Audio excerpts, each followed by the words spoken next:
안녕하세요. 김성길 목사와 함께하는 사람 이야기 제2단원의 G7 과정입니다. 이 시간은 16-6회가 되겠습니다. 16장에서는 자존감을 높이는 6가지의 단계를 소개하고 있습니다. 자, 첫 번째는 의지를 가져야 된다는 것. 두 번째는 자화상을 바꿔야 된다는 것. 세 번째는 화해를 이루어야 한다는 것. 네 번째는 아, 자신의 성공을 확신하라는 것. 자기를 성공자로 인정하고 살라는 것. 그리고 이제 다섯 번째는 현실을 잘 컨트롤할 수 있어야 됩니다. 현실을 관리하고 현실을 잘 다스릴 수 있어야 돼요. 끌려가지 말고. 우리는 종이 아니고 주인이거든요. 주인은 끌려가는 사람이 아니에요. 옛날에 보면은 종은 묶여가지고도 끌려가고 안 오면 채찍 맞고, 그런데 주인은 말 타고 가면서 끌고 가죠. 우리는 종이 아니고 주인으로 창조된 사람들이에요. 그래서 뭐가 됐든 간에 끌려가지 말고 그것을 컨트롤할 수 있어야 돼요. 부딪히는 현실을 그대로 따라가지 말고 컨트롤, 다스려라, 그런 이야기예요.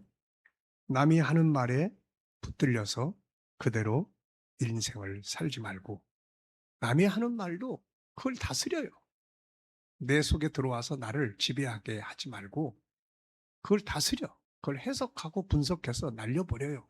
그냥 해석해서 없애버리는 거예요. 내게 유익하게 사용하는 거예요. 어떤 말을 듣든지 어떤 환경을 만나든지 그거를 컨트롤할 수 있어야 합니다. 걸러낼 것은 걸러내고, 이해할 것은 이해하고, 무시할 것은 그냥 무시해버리는 거죠. 굳이 남 하는 대로 할 필요도 없고 남 사는 대로 살 필요도 없는 거죠. 중요한 것은 하나님의 말씀과 자신의 참모습에 대한 신뢰를 가지고 그것을 지켜가는 삶을 만들어 가는 겁니다. 현실에서 자존감을 높이기 위해서 필요한 몇 가지를 주의해 보면, 첫째, 작은 목표들을 세워서 이루어 보는 훈련을 많이 하세요. 성공의 연습을 많이 하라는 겁니다. 승리의 연습을 많이 해야 돼요. 승리가 자꾸 학습이 된 사람은 승리하기가 쉬워지는데, 실패가 자꾸 학습이 된 사람들은 두려워하게 돼요.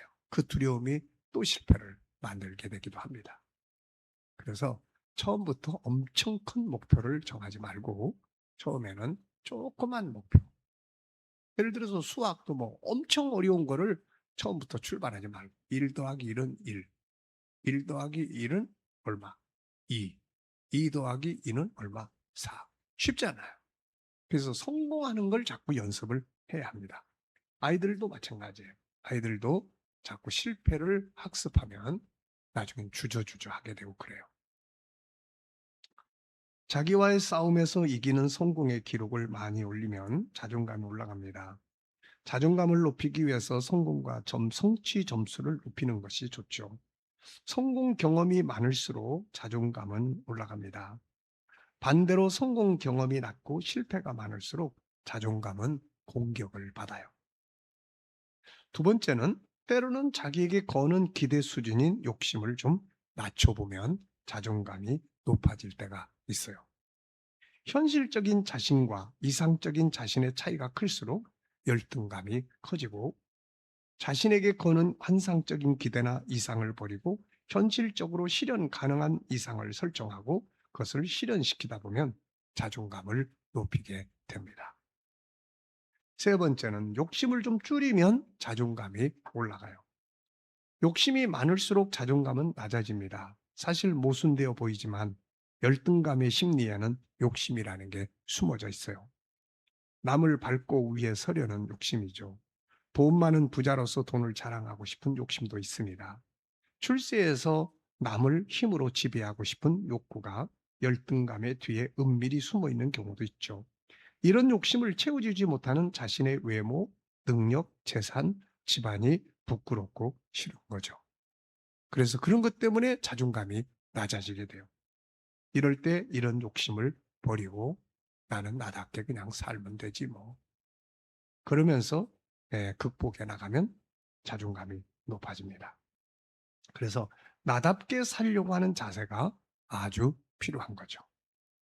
네 번째는 완벽주의, 허상에서 벗어나야 합니다. 열등감이 심한 사람들은 나는 완벽해야 해. 내가 완벽하다는 걸 모든 사람에게 인정받아야 해. 단 한 사람이라도 나의 약점을 알아서는 안 돼. 나의 약점이 노출되면 참을 수 없는 수치를 당할 거야. 라고 생각을 합니다. 완복주의의 허상에서 벗어나지 않고는 자존감을 높이기가 쉽지 않아요. 부족한 자신의 모습, 실수도 하는 자신의 모습을 그대로 인정하는 것. 그리고 나면은 자존감이 쑥쑥 커지는 거죠. 그걸 부끄러워할 필요도 없어요. 어차피 사람은 그렇게 살아가니까요. 나만 그런 게 아니라 모두가 다 그렇게 살아요. 넘어지고 쓰러지고 또 그러면서 다시 일어서고.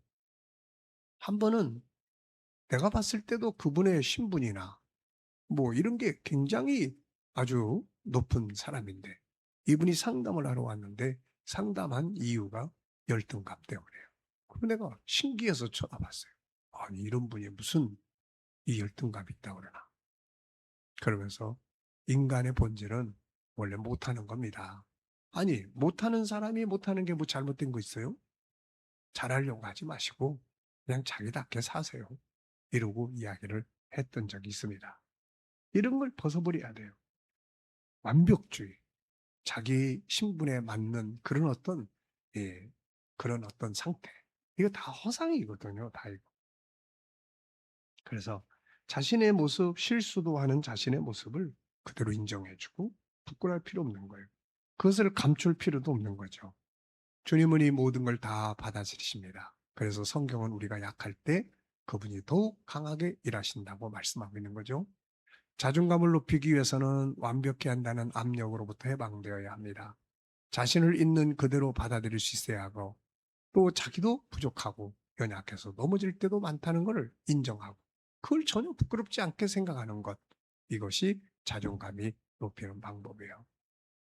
다섯 번째는 실수를 인정할 수 있어야 합니다. 실패를 과정으로 볼 수 있어야 돼요. 어린아이가 일어나 걷고 뛰기까지 얼마나 많은 실패를 하고 실수를 합니까? 실패는 실패가 아니라 다음 단계로 가는 과정이라는 것을 스스로 인정할 수 있어야 돼요. 여섯 번째는 자기와의 대화를 많이 하는 게 좋아요. 학대하는 대화가 아니라 자기를 위로하고 격려하고 칭찬하는 대화. 자기를 스스로 인정해 주는 거죠. 비록 완벽하지는 않지만 나는 최선을 다해 살아왔어. 이렇게 자신에게 말해줄 수 있어야 하고 돌이켜보면 인생의 고비마다 우리는 얼마나 에, 지독한 순간들을 겪어내었던가. 남들은 우리가 겪은 고통을 알 수 없어. 참아낸 네가 참 자랑스러워. 그러면서 그의 수고를 인정해 주는 거죠. 네. 그의 달려온 길을 인정해 주는 거예요. 자기의 달려온 길. 이게 자존감이 살아나는 방법이에요.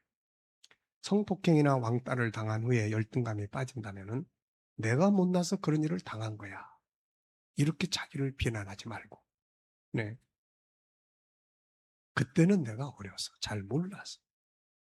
나를 이용한 사람들이 나쁜 사람들이지. 내가 잘못한 게 뭐가 있어? 나는 이제 성숙해져야 돼.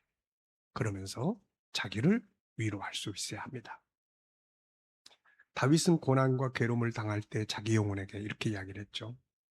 시편 40편 5절에 보면 내 영혼아 네가 어찌하여 낙심하며 어찌하여 내 속에서 불안해하는가. 너는 하나님께 소망을 두라. 그가 나타나 도우심으로 말미암아 내가 여전히 찬송하리로다. 아픈 일을 당할 때 때로는 바보 같은 일을 했을 때 자기를 학대하지 말고 자기를 향해서 위로와 격려, 용기의 말을 건네보는 것. 참 소중한 자산이에요. 자, 여기에서 총 12가지가 있는데요. 나머지 5가지는 다음 시간에 또 이어서 말씀을 드리겠습니다.